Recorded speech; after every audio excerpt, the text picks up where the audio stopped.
High, আমি বৃষ্টি। আজকে আমি রান্না করব হচ্ছে পাস্তা। তো সিম্পলি রান্না করব, তো সেই ভিডিওটাই তোমাদের সঙ্গে শেয়ার করব। তো পাস্তা বানানোর জন্য যে জিনিসগুলো লাগে সেগুলো আমি অলরেডি রেডি করে নিয়েছি, চলো তোমাদের দেখিয়ে দিই।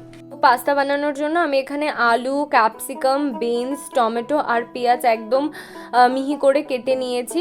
আর এদিকে কড়াইতে হচ্ছে দেখো পাস্তাগুলোকে সেদ্ধ বসিয়ে দিয়েছি নুন আর তেল দিয়েছি যাতে তলায় না লেগে যায়। আর আমি এখানে দু রকম পাস্তা নিয়েছি, আমার বাড়িতে দু রকমই পাস্তা ছিল, আর দু রকম দিলেও খেতে টেস্ট লাগে সেই কারণে।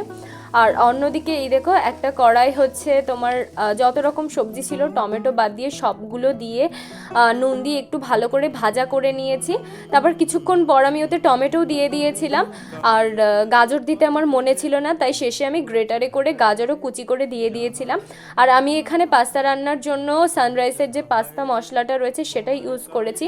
তারপর ভালো করে মশলাগুলো ভেজে নেওয়ার পর আমি তারপরে তাতে সেদ্ধ পাস্তাটা দিয়ে নিয়েছি।